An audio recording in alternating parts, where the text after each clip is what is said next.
વાત એક જ હતી, ત્રણ વ્યક્તિએ એ વાતને વ્યક્ત કરી. કેવી રીતે એ વાતને પોતાની એડવાન્ટેજમાં ફેરવી શકાય એ અભિગમથી નક્કી થાય છે. If your attitude is right, you have the power to convert your loss into profit. એટલી તાકાત છે અભિગમમાં.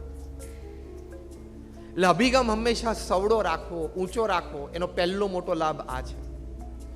બીજો મોટો લાભ, જો તમારો અભિગમ સવડો હોય ને તાકાતવર હોય, strong and high and positive, તો બીજી મોટી વાત અભિગમથી આપણને લાભ રૂપે જે મળે છે કે તમારી ઘણી બધી સુષુપ્ત શક્તિઓ બહાર આવી જાય.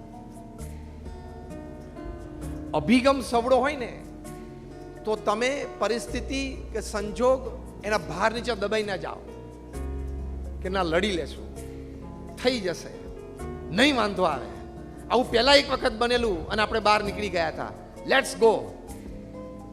એ અભિગમથી છે ને તમારી ઘણી બધી લેટન્ટ ટેલેન્ટ્સ છે ને બધી બહાર આવે. આપણે અહીંયા બેઠા છીએ, આપણા બધામાં ભગવાને ઘણી બધી શક્તિઓ મૂકી છે, પણ આપણા અભિગમના નીચે દબાઈ ગઈ.